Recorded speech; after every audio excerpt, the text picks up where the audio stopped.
la que se han convertido, parece que consiguiendo las reformas estructurales van a suceder cosas muy beneficiosas para todos en la economía.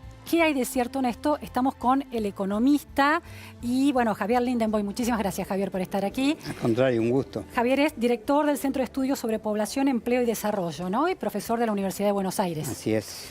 Bueno, Javier, aquí hay un debate que tiene que ver con cómo las políticas macroeconómicas terminan o no beneficiando a la gente. Si uno hace primero el mapa, la foto de la situación heredada y la situación actual, ¿hay una pesada herencia kirchnerista en relación al tema del empleo y el desempleo? Sí, no sé si le pondría el calificativo de pesada, pero dura sin duda. Para mirar la cuestión laboral, uno me parece que es bueno que ponga la atención, por un lado, en el nivel del empleo, por otro lado, en la calidad del empleo, y finalmente por las remuneraciones de las que estamos hablando. De los tres aspectos, el que estaba sin duda complicado era el del nivel del empleo, por lo menos el empleo que habitualmente solemos llamar productivo, o si queremos, lo asociamos con el empleo privado. No es necesariamente lo mismo. Sí, sí, entiendo. Pero la mitad del empleo creado en el segundo mandato de la doctora Kirchner fue empleo estatal, y una parte del orden del 15% estaba compuesto por asalariados privados dentro del empleo registrado. Sí. Eso ya mostraba que desde el punto de vista de la relación entre la dinámica económica y la absorción ocupacional, alguna dificultad seria teníamos. Sí, de alguna manera no se estaba generando ese empleo genuino que hace una economía sustentable. Exactamente. ¿Y qué pasó después? Sí, a ver. Y en términos, porque usted dijo tres variables. Sí. La cantidad de empleo, el porcentaje, la calidad y finalmente el nivel salarial. Sobre la calidad, termino la enumeración y después avanzo en lo que pasó. Sobre la calidad, sabemos que en Argentina desde los 90 llegamos a un orden de magnitud aproximado a 1 de cada 3 asalariados en carácter de desprotegidos, lo que solemos llamar trabajo precario. Claro. Ese orden de magnitud se bajó del 40 y tantos que llegamos en el momento de la crisis, en 2002, 2003, a un tercio. Y en llegado diciembre de 2015, dice usted. Llegamos, sí, se bajó en 2007, 2008, y desde ahí hasta el final, los dos mandatos de la doctora Kirchner estuvimos en ese orden. Estancados. Estancados. Y eso se mantuvo en los primeros 2 años. Estoy un poco disfónico. ¿Quiere agua? ¿Necesita agua? Probablemente me haga bien, porque no terminé de salir de una gripe. Así que desde 2017 estancado ese empleo de calidad. Exacto. ¿En el 42% puede ser que sea el estancamiento? No, en el 42 habíamos llegado en el momento de la crisis y bajamos al 33. Bien, de empleo informal. Precario. Yo lo llamo precario porque estoy hablando solo del empleo asalariado. Eso en la transición tampoco cambió demasiado. Y desde el punto de vista del salario, en el salario sí hubo una incidencia creciente a lo largo de todo el periodo kirchnerista, desde una situación muy desfavorable para el sector del trabajo de la cual se partía. Pero también con una dinámica muy parecida a la del empleo, una estampida muy fuerte en los primeros años, más o menos coincidente con el gobierno del doctor Kirchner, luego un amesetamiento y luego con oscilaciones muy complicadas, tan complicadas como que en los años pares, 12, 14, las disminuciones de la capacidad de compra del salario y otras dificultades en el mercado de trabajo ya se presentaban y se volvieron a presentar en el año 16 y en el 18 se precipitaron mucho más.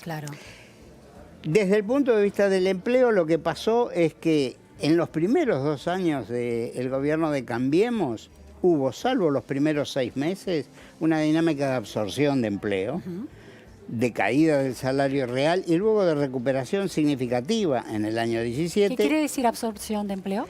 Quiere decir creación de empleo creación de y empleo. por lo tanto posibilidades para la oferta disponible de encontrar una ocupación. Entonces, ¿por qué hago esta aclaración de que hubo un crecimiento importante? Porque lo que pasó en el 18, que fue una pérdida muy grande, del orden de 200.000 empleos registrados, más que en el 18, de mayo a mayo, del 18 al 19, es una barbaridad, es indudablemente muy negativo. Es ese empleo registrado, empleo que llamamos en blanco, con todas las condiciones de protección de un empleo. Exactamente. ¿Y eso derivó en crecimiento del empleo precario o es todo desempleo concreto y directo? A ver, a veces las palabras nos juegan alguna mala pasada. La pérdida de empleo precario se compensó con creación de empleo protegido, se compensó con empleo no asalariado, sí, trabajo autónomo de diverso tipo, o empleo asalariado precario. Bien. No necesariamente esto significó un aumento de la desocupación. ¿Por qué? Nosotros solemos utilizar un indicador que es la tasa de empleo, que es la proporción de personas empleadas sobre el total de la población. Eso ha crecido, poco pero ha crecido, no ha caído. Por lo tanto, la indicación de eso es que al menos hemos estado para todo el periodo del gobierno actual creando un empleo que aproximadamente se corresponde con el crecimiento de la población. Ajá. Ahora.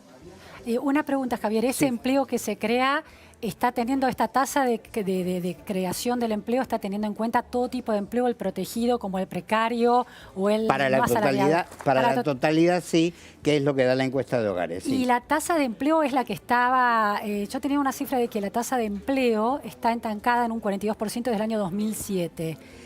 Sí, claro, y cuando yo digo que creció un poquito, es que creció un poquito, son unas décimas. Ah, bien, 42 y algo. Exactamente. ¿Qué importancia esto tiene? Desde algún punto de vista, la población de Argentina no crece fuertemente, lo cual significa una ventaja, si queremos ponemos comillas. Para el cálculo. No solo para el cálculo, para la situación de la sociedad, porque no hay una presión extremadamente fuerte desde el lado de la oferta. Claro. Pero lo que ocurre es que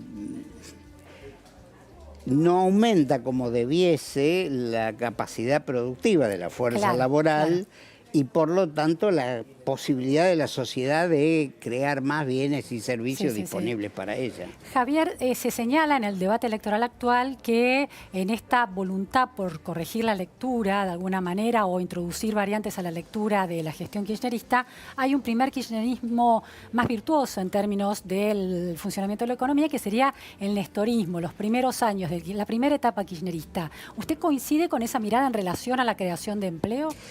Desde el punto de vista de los números no hay absolutamente ninguna duda.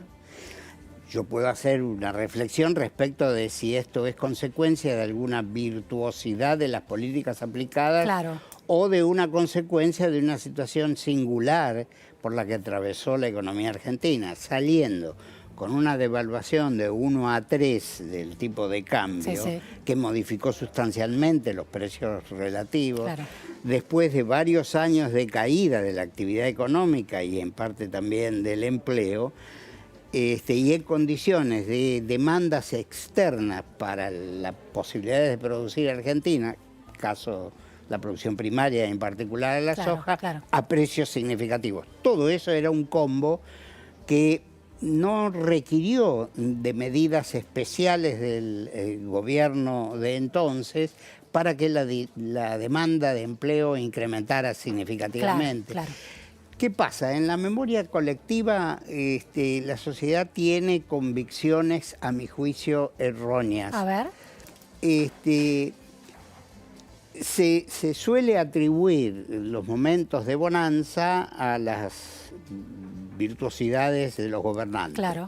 Los momentos de caída depende de quién es el que gobierna, para que se vean los momentos de caída. Yo doy con un ejemplo muy simple. Cuando en los primeros meses del 2006 hubo una caída no menor del nivel de empleo. Sí. Yo recordaba en alguna de las notas que la magnitud de esa caída no era mayor que la magnitud de la caída del empleo que se había registrado efectivamente en el año 2014, Sí. 2 años atrás. Claro. Sin embargo, la percepción de la sociedad, o, si queremos, lo que algunos mecanismos de transmisión de la realidad social Sí. existe, nos hablaba de que estábamos en el peor de los mundos. Claro. Quizá tenga que ver con una promesa de la nueva gestión de gobiernos que asume en 2015 de un cambio rápido, estructural de las condiciones de la economía, que no logra cumplir de alguna manera. Que no lo logró, es decir, pareció haberlo logrado en el año 2017. Sí, el sí. año 2017 se creó varios centenares de miles de puestos de trabajo. ¿Y cuál fue la variable que contribuyó a eso? La variable de política pública y la variable puede ser internacional o nacional. A mi juicio, se sustituyó en un punto mejor y en otro complicado la manera de mantener el ciclo económico sobre la base de lo que se llamó, no me sale ahora la expresión que usaba el gobierno para aludir a su propia gestión de hacer las cosas lentamente. Gradualismo. El gradualismo. ¿El gradualismo qué significaba? No resolver los problemas Estructurales. Famosos, que ahora vamos a ir eso. Sino en un punto esconderlos sobre la base de la toma de deuda. Pero eso, la toma de deuda, pero eso cómo influía en la creación de empleo. Porque lo que permitía era no dar lugar a las demandas de algunos sectores empresarios de disminuir las dotaciones, mantener un equilibrio aparentemente fértil desde el punto de vista de la actividad económica, facilitar en el medio la recuperación de las tarifas de los servicios públicos que venían fuertemente atrasadas, todo lo cual hacía parecer de que todo estaba en orden. Entonces los empresarios decidían seguir produciendo, no actuar negativamente respecto de la dotación de personal. Parecía etcétera. un clima favorable a la inversión y a la producción y los empresarios se animaban a contratar gente, a generar proyectos. Mi opinión no es que el gobierno vino con la consigna de endeudarnos porque era el maldito deseo o la vocación de los gobernantes, como algunos sostienen, sino porque entendió que era el modo de transitar durante un periodo, pese a las advertencias de que era un periodo, un mecanismo peligroso, es el del endeudamiento. Lo que pasa que quienes criticaron o criticamos a esa estrategia, tenemos que tener en cuenta que la alternativa era o producir una abrupta caída del nivel de actividad inmediatamente, o continuar con lo anterior, que era la dinámica de la inflación. Claro. No todo se puede resolver al mismo tiempo. Javier, hay un dato interesante que se conoció esta semana, de la semana pasada en realidad, de la actividad económica que creció un 2,6% y sobre todo por la supercosecha, casi un 50% de crecimiento puntualmente en ese sector. Ahora, el empleo cayó, esto interanualmente, comparando la misma época del año pasado con esta. El empleo también interanualmente cayó 1,8%. Entonces aquí entra en cuestión, sí, un gran debate en Argentina, si el sector del agroexportador de Argentina, tan pujante, tan clave para el ingreso de divisas, termina derramando o no en la creación de empleo. No directamente, sin ningún lugar a dudas. Tampoco lo fue cuando, a la salida de la crisis del 2002, 2003, el mercado de trabajo no se recuperó gracias a la actividad del sector primario, sino a la actividad urbana, por decirlo simplemente. Comercio, por ejemplo. Comercio, en parte la industria, es decir, el conjunto de las actividades no típicamente de primarias, fueron las que acompañaron. ¿Por qué? Porque el buen desempeño del sector agropecuario, aún con las retenciones, etcétera, permitía unos rendimientos de tal magnitud que, por ejemplo, en buena medida se transformaban en inversiones en la construcción en los ámbitos urbanos. Claro. Por dar un solo ejemplo. Sí. Entonces, pero no porque el sector agropecuario sea demandante, eso de ninguna manera, nadie puede creer que ese sea... ¿Y Vaca Muerta, que también hay tanta ficha puesta ahí? Yo creo que ambas cosas lo que tienen de virtuoso, real o posible, digamos real el sector agropecuario y posible Vaca Muerta, porque todavía está en precalentamiento, me parece, es la posibilidad de ayudar a cerrar lo que se llama la brecha del sector externo, que es algo que nos acompaña desde hace muchas décadas. Una característica conocida de la Argentina, que cuando empezamos a crecer un poquito, la naturaleza de nuestra estructura productiva hace que necesitemos demandar muchos dólares para las importaciones. Y eso llega a producir el cuello de botella del cual todo el mundo habla.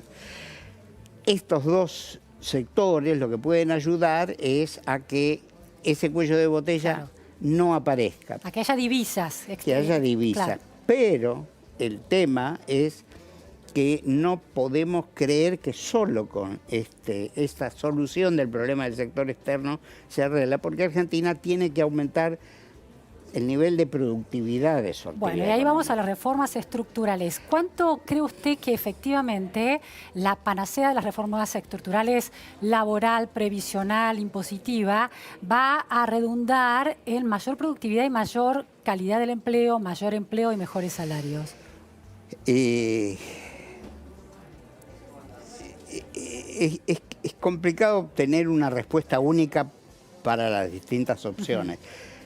Permítame primero decir que, en mi opinión, las reformas estructurales no serían solo esas, que son las que efectivamente están más en boga y especialmente son las que están más presentes en las recomendaciones del Fondo Monetario. Yo creo que hay algunas cuestiones estructurales de las cuales por lo menos dejo el título. A ver. Una estructura productiva tan extremadamente concentrada desde el punto de vista de una cantidad importante de sectores, en cuanto a la posibilidad de definir los niveles de precios relativos que tienen una cantidad reducida de grandes empresas, es una cuestión estructural no menor de la cual no se suele hablar. Otra cuestión que no se menciona explícitamente es tratar de explicar cuál es el motivo por el cual el sector empresario en Argentina, en los últimos 40 años por lo menos, ha venido declinando el ritmo de sus inversiones. Sabemos que una economía sin inversiones no tiene futuro de crecimiento y la tasa de inversión, es decir, la proporción de las inversiones reproductivas respecto a la totalidad de la riqueza del producto, ha venido disminuyendo palmo a palmo, gobierno a gobierno. Esto es casi, bueno, 35 años de democracia. ¿Tiene que ver con la inseguridad jurídica y las crisis cíclicas? Y yo con todo respeto diría que no debieran los sectores empresarios hacer uso de argumentos que no son demasiado sostenibles. Yo creo que el tema, sin duda, que un país con seguridad jurídica frente a otro que no la tiene o la tiene endeble, el segundo va a estar en desventaja, eso no tengo duda. Lo que creo es lo siguiente: cuando subió el gobierno de Cambiemos, que se autodefinía o le era cargado el título de gobierno del sector empresario, se decía: ¿por qué un gobierno empresario o de los empresarios o de los ricos no produce inversiones? Y los empresarios respondían: y porque no sabemos si el gobierno se va a mantener en el primer año, en el segundo año vamos a ver si va a ganar las elecciones. Ganó las elecciones y sin embargo los empresarios seguían sin invertir, los locales y los externos. Por lo tanto, creo que los sectores empresarios tendrían que mirar un poco hacia adentro de sí mismos y pensar, y la sociedad mirar a los empresarios y reclamarles cuál es la razón por la cual la tasa de inversión en Argentina, aún en momentos en que han tenido crecimiento en sus ganancias, no se transforma en inversión. Entonces ahora vamos a lo que se llaman reformas estructurales en la jerga cotidiana. Yo creo que es totalmente entendible que normas laborales que tienen también varias décadas deben ser motivos de modificación.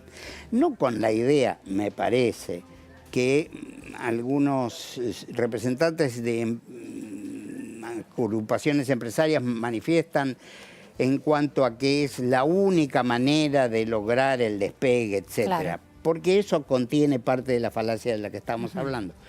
Pero sí criticando a los empresarios que quieren pasar por arriba de la totalidad de los derechos laborales, pero también pasándole la factura a la dirigencia sindical que no admite ninguna discusión. Claro, ¿al medio hay algún punto? Ese es mi parecer. Yo creo que en el medio hay algún punto en el que necesitamos encontrar, porque efectivamente Argentina requiere mejorar su capacidad productiva, requiere mejorar su productividad. Argentina viene declinando relativamente al resto del mundo mucho, y eso tiene bastante que ver con la disminución de la capacidad de compra del peso argentino en términos del mundo.